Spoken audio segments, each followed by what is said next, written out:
بسم اللہ الرحمن الرحیم۔ السلام علیکم۔ بچپن سے اماں ابا کی نوک جھونک سنتے سنتے کب جوانی کی دہلیز پر قدم رکھا پتہ ہی نہیں چلا۔ وقت بے وقت اماں کی شکایتیں کہ جب سے اس بندے بابا سے میری شادی ہوئی ہے نصیب پھوٹ گئے ہیں۔ تیرے باپ کے پلے بننے سے اچھا تھا کہ خود کو کھائی میں گرا دیتی یا کنویں میں چھلانگ لگا دیتی یا پھر کسی کے ساتھ بھاگ جاتی۔ یہاں پر آ کر ابا کی برداشت ختم ہو جاتی اور اٹھ کر 2-3 تھپڑ جڑ دیتا، ساتھ میں جان سے مارنے کی دھمکی بھی ہر بار دی جاتی۔ تھپڑ کھانے کے بعد اماں سسکیاں لے لے کر سو جاتی اور ہم بہن بھائی پوری رات یا سارا دن اس ڈر سے جاگتے رہتے کہ اماں بھاگ نہ جائے یا پھر ابا کہیں ان کی جان نہ لے لے۔ 40 سالہ طویل رفاقت میں نہ ہم نے ابا کو مطمئن دیکھا اور نہ ہی اماں کو۔ اماں کو اپنی زندگی ضائع ہو جانے کا افسوس ہوتا تو ابا کا دکھ بھی کسی طور کم نہیں تھا۔ ان کا بھی اس بات کا قلق رہتا کہ کاش وہ کسی تعلیم یافتہ اور شہری لڑکی سے شادی کرتا، کم از کم زبان تو نہیں چلاتی ان کے آگے، وقت بے وقت اس کی زندگی جہنم تو نہیں بنتی۔ جب تک ہم غیر شادی شدہ تھے تو ہماری پوری ہمدردیاں اماں کے ساتھ ہوتیں۔ شادی کے تھوڑے ہی عرصے بعد ہمیں یہ احساس ہو گیا کہ ابا کتنے مجبور، کتنے لاچار اور کتنے بے بس تھے۔ ایک دن چھٹیوں پر گاؤں آیا تو دیکھا کہ اماں کچھ بجھی بجھی سی بیٹھی ہوئی تھیں۔ پوچھا، اماں کیا ہوا؟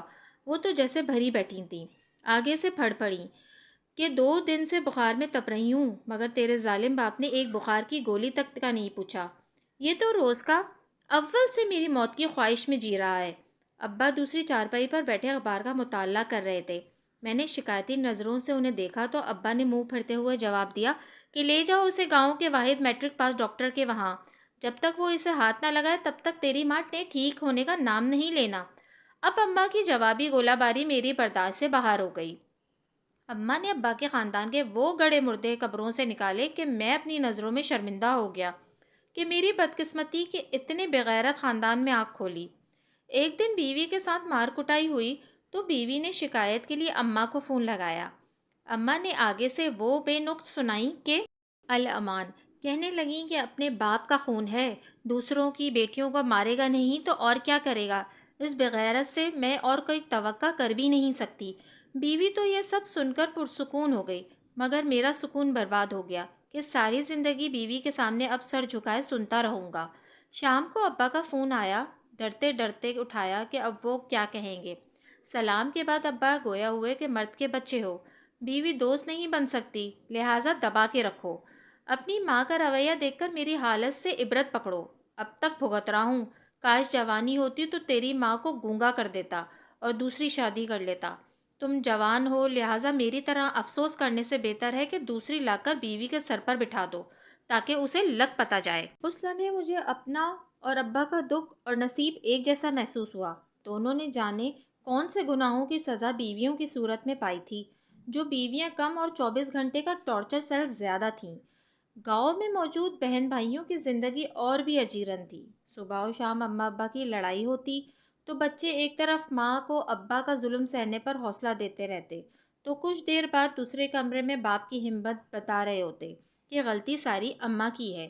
مہینہ قبل اماں کا دانت گاؤں کے واحد ڈاکٹر کے ہاتھوں نکلوایا گیا۔ اماں کا شوگر 300 سے اوپر چلا گیا تھا، لہٰذا دانت کا انفیکشن مسوڑوں تک پھیل گیا تھا۔ گاؤں میں مشہور ہو گیا کہ اماں کو منہ کا کینسر ہوا ہے۔ یہ خبر مجھ پر بجلی بن کر گری، سو راتوں رات گاڑی بھگا کر شہر گیا اور شہر کے جانے مانے ڈاکٹر سے ملا، مشورہ کیا۔ اگلے دن اماں کی سرجری تھی۔ اماں تکلیف سے تڑپ رہی تھیں۔ سرجری کے لیے اماں کو جب اسٹریچر پر ڈال کر اندر لے جایا جا رہا تھا تو ہسپتال کے برآمدے میں لگی بینچ پر میں نے ابا کی سسکیاں سنی۔ دیکھا تو ابا رو رہے تھے۔ میں آگے بڑھا اور ان کو اپنی آغوش میں لے لیا۔ ابا میرے گلے لگ کر بچوں کی طرح پھوٹ پھوٹ کر رو دیے اور میں خود بھی اپنے آنسو ضبط کرتا ہوا ان کو تسلیاں دیتا رہا۔ خیر آپریشن کامیاب رہا اور اماں صحتیاب ہو کر ہسپتال سے گھر آ گئیں۔ روٹین کی زندگی گزرنے لگی، مگر مجھے ابا کی سسکیاں اور آنسو پریشان کیے جا رہے تھے کہ ابا اماں کے لیے بھی رو سکتے ہیں۔ کچھ دن پہلے چھوٹے بھائی کا فون آیا جو اماں کا سب سے لاڈلا تھا کہ اماں نے اس سے بات چیت بند کی ہوئی ہے، لہٰذا میں سفارش کر کے اماں کو راضی کر لوں۔